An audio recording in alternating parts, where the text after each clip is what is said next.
Manual de Conducción Política de Juan Perón, capítulo 7. La economía de fuerzas. Definición del principio. En la clase anterior había dejado para tratar hoy lo que se refiere a uno de los grandes principios de la conducción, quizá el más fundamental de todos, el de la economía de fuerzas.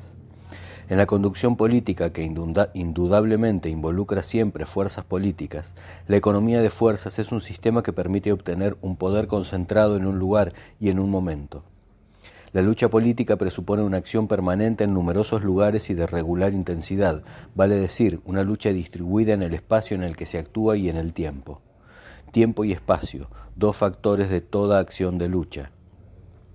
El principio de la economía de fuerzas establece como condición fundamental para vencer en la lucha política que es necesario ser más fuerte en la acción en un momento y en un lugar, que es donde se produce la decisión. Observen ustedes que esto es toda una técnica que no obedece solamente a la lucha, es un principio casi universal y permanente en la vida. Mecánica del empleo de la fuerza. Se cumple ese principio cuando decimos que hay que aprender una sola cosa a la vez, o que no hay que buscar cosas que respondan a dos objetivos sino a uno solo. Como estos, existe una cantidad de hechos que caracterizan toda la mecánica del empleo de la fuerza en la conducción política. Este principio, que trata de unificar el esfuerzo, establece que dentro de la lucha hay toda una técnica en acción, y es la misma técnica que existe en la vida para todas las cosas.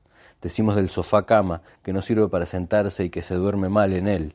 Eso está también dentro del principio que nosotros llamamos de la economía de la fuerza, para darle un nombre con el que queremos significar que en ese inmenso campo en el que se desarrolla la lucha política hay un principio que es más importante que los demás.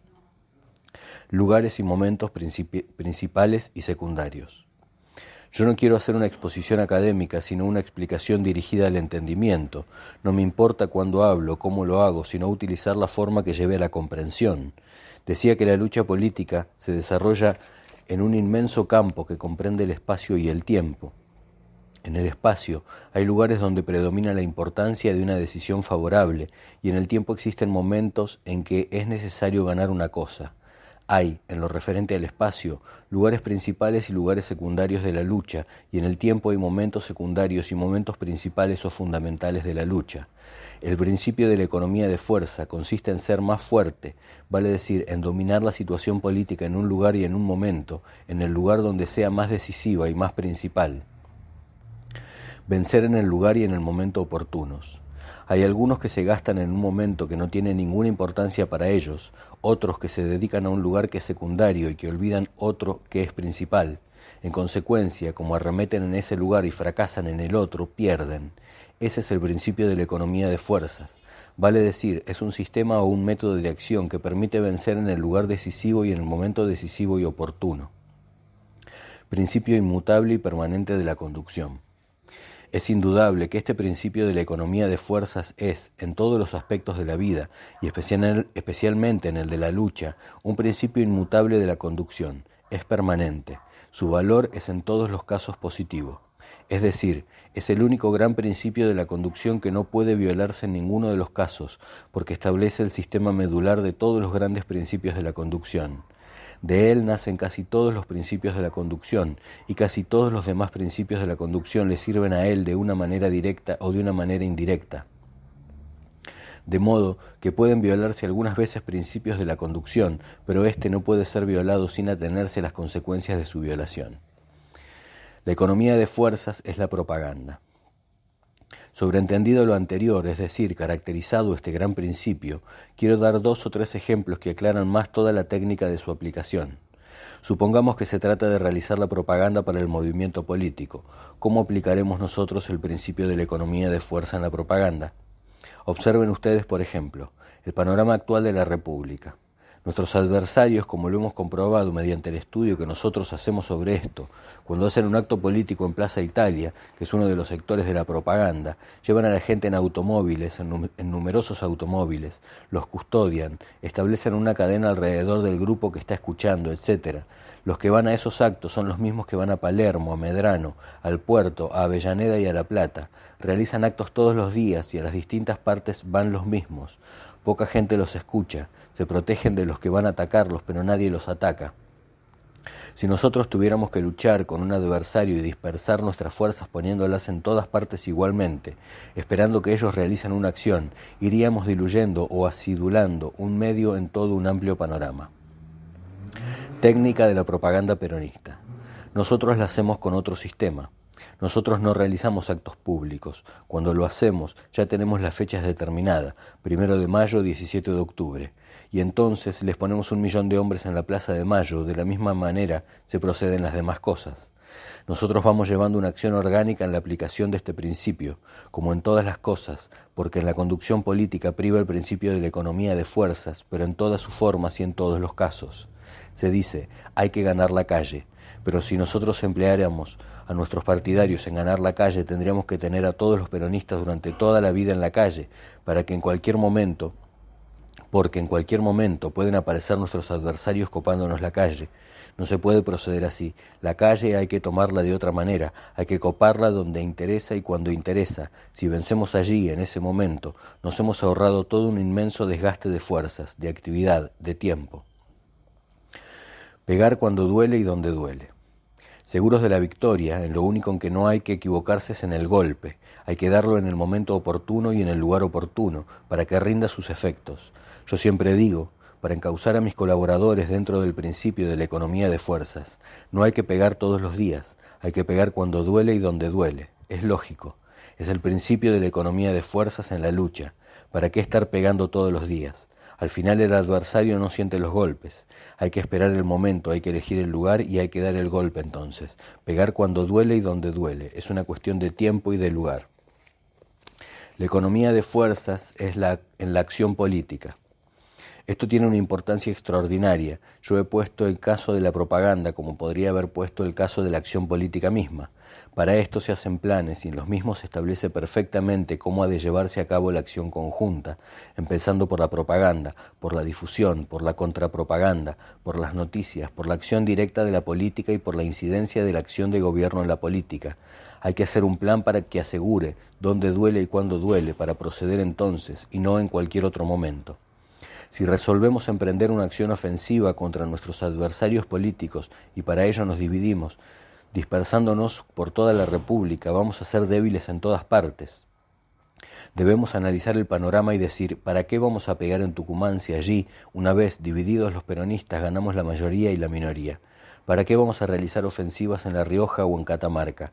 Pero hay otros puntos que son neurálgicos.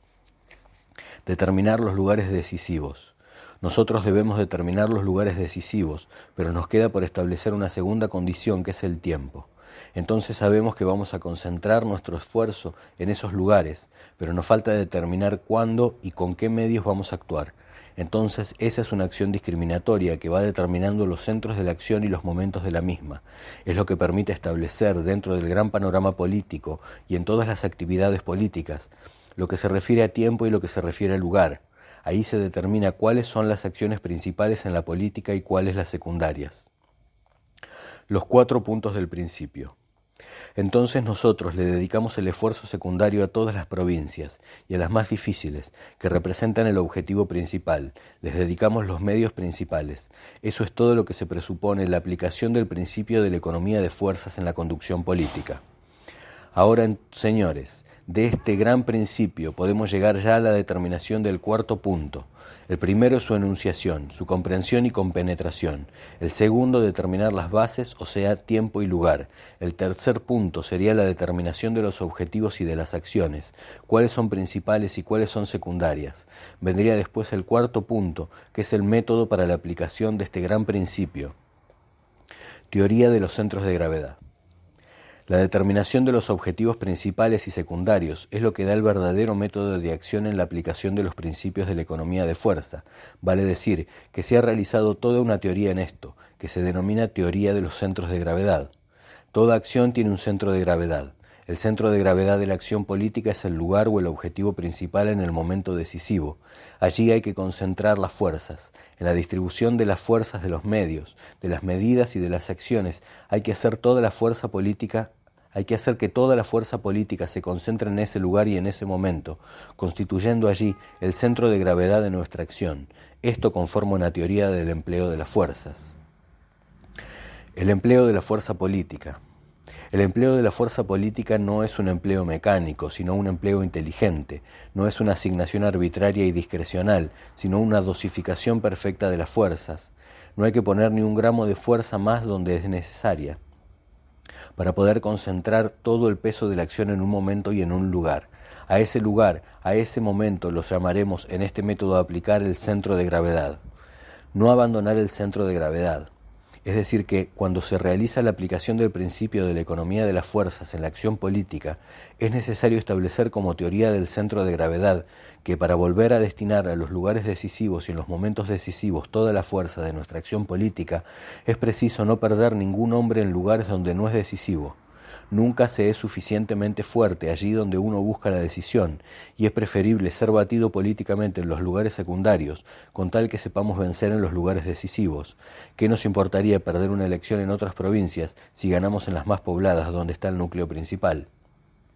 Importancia de la teoría en el plan político. Porque esa acción generalmente también acompaña del otro lado un centro de gravedad en la importancia de los sectores que uno atiende. Esta teoría del centro de gravedad tiene una importancia muy grande en la elaboración de todo plan de acción, y nosotros hemos dicho que en la conducción política, si no se tiene un plan, no se hace nunca nada racional y bien hecho. Al hablar de todas estas cuestiones, nosotros lo hacemos dándole solamente un carácter informativo, porque de esto podríamos hacer un desarrollo muy grande. Con tratar cada uno de los 4 puntos que ya solo he mencionado, podríamos ir al desarrollo de todo un curso sobre el principio de la economía de fuerzas, con ejemplos y aclaraciones de todo orden, pero nos pusieran dentro de una técnica de acción. Pero desgraciadamente, por razones de tiempo, no lo podemos hacer. Criterio racional y metódico para la conducción. Lo que yo he buscado con esto es ir formando un criterio de la conducción científica, de una conducción racional y metódica, sin la cual, en política, no se va lejos. Con la conducción, por el buen sentido y por la buena orientación de los hombres que dirigen la acción política como caudillos, se puede llegar a cierto lugar, pero de allí no se puede pasar la conducción. En manos de gente de estas características es casi un oficio, y a donde nosotros queremos llevar es a toda una profesión. Es decir, no nos conformamos con ser hombres manualmente habilitados, no, queremos hacer una conducción de alto grado y de alto vuelo, y a esto se llega solo cuando uno hace un estudio y una discriminación filosófica de todo el método y de todo el sistema, llegando profundamente a las raíces que son las que orientan toda la conducción. Bases de la doctrina total de la conducción. Cuando uno quiere llegar a hacer de la conducción un verdadero arte, es necesario penetrar profundamente las bases sobre las cuales se monta la doctrina total de la conducción. El principio de la economía de fuerzas es, digamos así, el tronco. Todo lo demás son las ramas, las hojas y las raíces. Yo dije los otros días que quería dedicar por lo menos una clase a explicar este principio, mientras mencionábamos todos los demás principios que influyen en la conducción, porque a este principio es necesario penetrarlo profundamente, conocerlo, ejemplificarlo y dominarlo. Dificultad para la aplicación de los principios. Teóricamente, estos principios de la conducción no se pueden a veces explicar bien. En este sentido, deben considerarse dichosos los hombres que trabajan con la ciencia, porque ellos se basan en leyes y con un enunciado tienen suficiente, mientras que nosotros, que no trabajamos con nada concreto, sino con cuestiones puramente abstractas, debemos ir conformando toda una mentalidad para encarar, enfrentar y resolver los problemas de la conducción. Lo concreto en esto es la conducción misma, todo lo demás es abstracto. Aplicación inductiva y natural. Yo quiero ampliar ahora algunas facetas, algunas distintas modulaciones sobre la aplicación del principio de la economía de fuerzas en la política. Este principio en su aplicación va desde las pequeñas cosas hasta las más grandes e importantes. En cualquier acto político que uno realiza, como asimismo en la vida diaria, es necesario aplicar el principio de la economía de fuerzas. Esto presupone que ese principio no se ha de aplicar puramente en forma reflexiva, sino que ha de aplicarse en forma inductiva, natural. Hay que llevar al hombre que conduce a la costumbre de proceder siempre así en la aplicación de estos principios de la conducción. Un acto reflejo de la acción conductiva. Los que hemos trabajado ya en varias actividades y que hemos ido sometiendo a este principio todas las acciones de nuestra vida, nos damos cuenta de que ya lo aplicamos directamente como un acto reflejo de nuestra acción conductiva. Es una cosa que se aplica sin que uno se dé cuenta. Muchas veces sin pensar, uno realiza una acción, pero después cuando la analiza piensa que ha aplicado bien el principio. A eso hay que llegar. Si cada vez que uno tiene que realizar un acto de conducción debe pensar cómo aplicará el principio de la economía de fuerzas, se pierden detalles de todo orden. Esto debe constituir algo así como una segunda naturaleza en el que conduce, que le permite aplicarlo sin mencionarlo y sin pensar en él. Vale decir, hay que disciplinar el propio espíritu de la conducción sobre un método de acción que lo lleva a uno en todos los casos y en todas las circunstancias a aplicar inconscientemente este gran principio. Solamente así uno asegura la posibilidad de conducir sin caer en grandes errores. El gran secreto: no cometer los grandes errores. Pequeños errores se cometen siempre en la conducción. El gran secreto está en no cometer los grandes errores, porque los que llevan al fracaso son los pequeños errores cuando hay grandes aciertos. Los que llevan a la derrota en las luchas políticas son los grandes errores, aun cuando los aciertos, aun numerosos, sean pequeños. Esto hay que grabarlo bien, porque es la base de toda la acción de la política. Y perdonen que yo insista en esta cuestión en forma quizá un tanto exagerada. Ejemplificación del principio. Determinado de manera general todo cuanto se refiere a la forma exterior de este gran principio, quiero hacer, como decía, algunas consideraciones sobre su aplicación, más o menos meditando la acción que debemos realizar nosotros durante esta campaña política, lo que ya es un tema más concreto.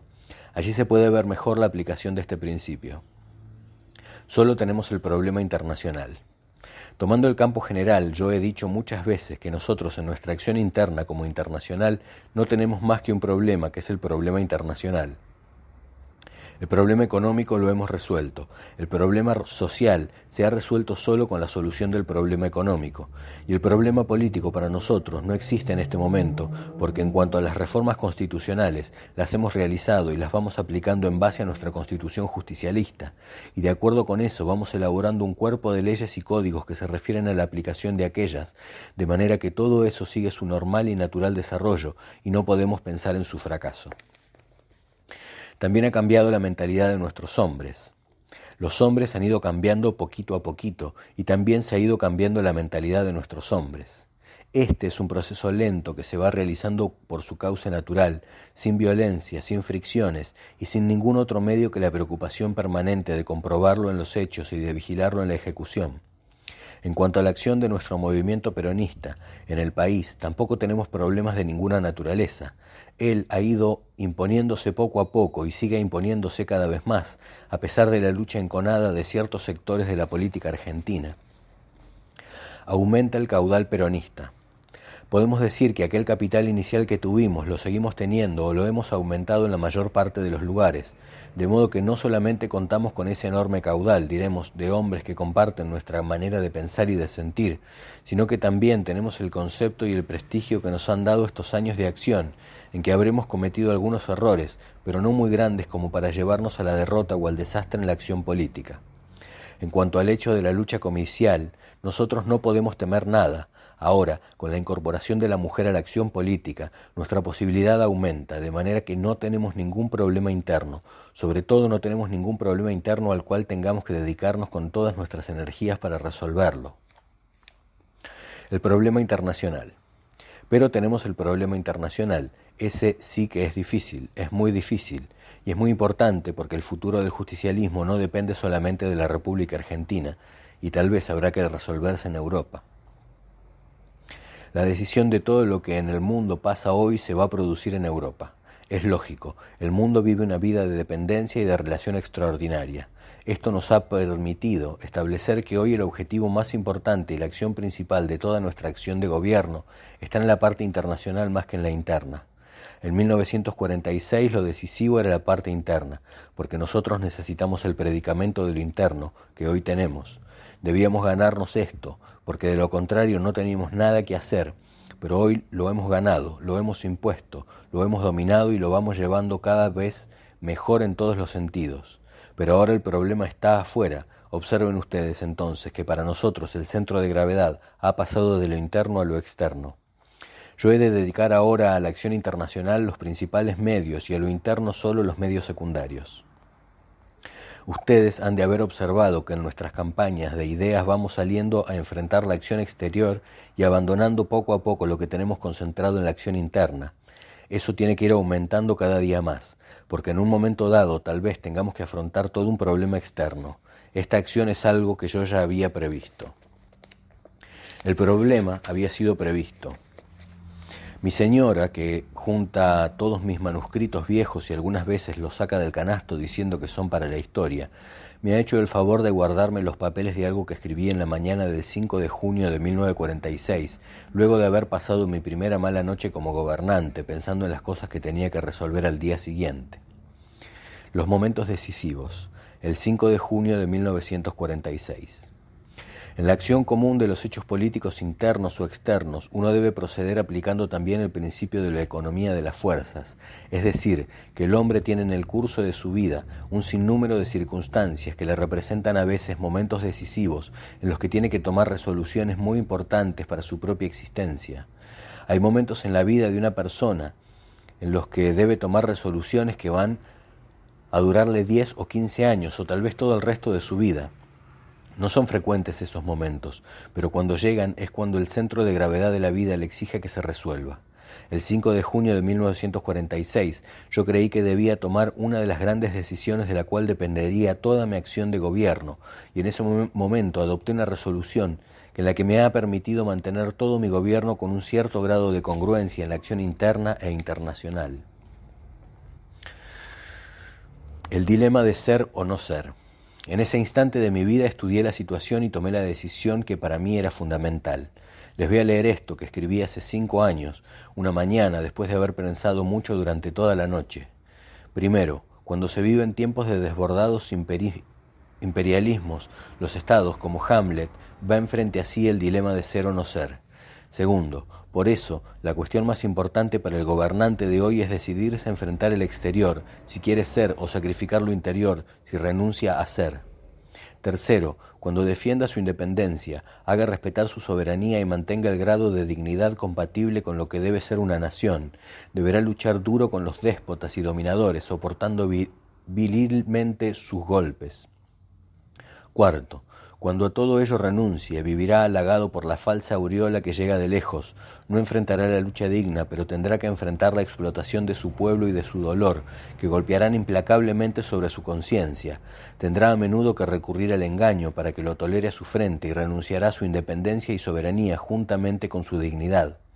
Quinto, esta es la primera incógnita que debo despertar en el gobierno de mi país, delante mismo del pueblo.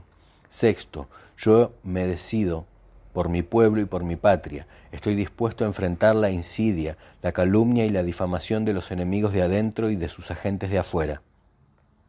Estudio de los propios aciertos y desaciertos.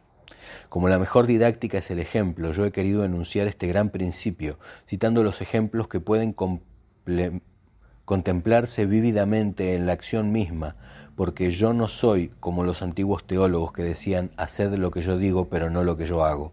Yo prefiero hablar sobre mis propios aciertos o mis propios desaciertos, que yo no puedo juzgar y que juzgarán seguramente el tiempo y los hombres que nos sigan a nosotros. El momento que estamos viviendo yo ya lo había previsto en 1946 y he tomado todas las medidas para enfrentar esta situación que representa el centro de gravedad de nuestra acción. El actual centro de gravedad me he permitido hasta ahora dedicar siempre el centro de gravedad de mi acción al orden interno. Lo que me ha traído el éxito es el interior. Ahora yo puedo aprovechar ese éxito en lo interno para dedicar el centro de gravedad a la acción internacional. Yo me despreocupo ahora del interno, dejándolo a cargo de nuestra gente, para enfrentar al exterior sin miedo de que nadie nos tire del saco desde adentro. En el orden internacional está actualmente el centro de gravedad, porque ese es el único problema que no hemos podido solucionar y que no lograremos solucionar hasta que se plantee en forma bien determinada. Las soluciones definitivas en lo internacional. Tomar hoy soluciones definitivas en ese problema sería anticiparnos y obrar prematuramente. Hay que dejar que eso vaya madurando con una observación y preparación inteligente para poder llegar al momento oportuno, con todas las fuerzas en las manos y poder así hacer nuestra voluntad. Todo esto no es otra cosa que la aplicación del principio, dar el golpe efectivo en el momento efectivo y en el lugar efectivo. Correspondencia de la lucha interna con lo internacional. Porque la lucha en el orden internacional es exactamente igual a la lucha en el orden interno. Se trata siempre de la lucha de dos voluntades contrapuestas. Vale más el que emplea mejor los medios en la acción política o en la lucha. La conducción en el orden internacional es igual que en el orden interno, es una misma lucha. Y en estos tiempos, más porque son luchas ideológicas, en que tiene una dependencia extraordinaria, un alto grado de dependencia lo interno de lo internacional y lo internacional de lo interno. Si nosotros en estos momentos entregásemos nuestro país al esfuerzo guerrero, no tendríamos problema en lo internacional, pero se me daría vuelta la batea en lo interno y el lío lo tendríamos adentro. Tal es el grado de dependencia que en nuestros días ha adquirido el problema interno respecto al internacional.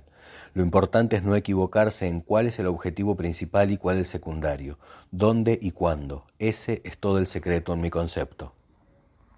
La lucha es para los que aguantan. Cuando las circunstancias son más adversas, a pesar de acertar uno el lugar y el momento, le dan un mamporro. Y bueno, estas también son cosas de la lucha.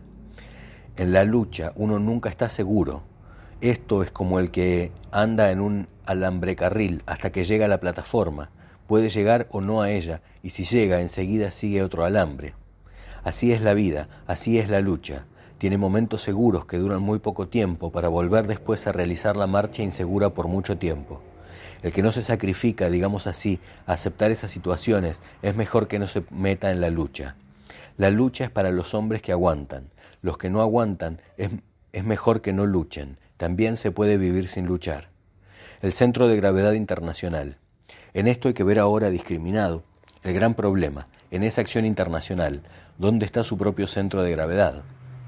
Nosotros vamos descartando lo interno que es secundario porque ya tenemos vencido y sobrepasado este problema.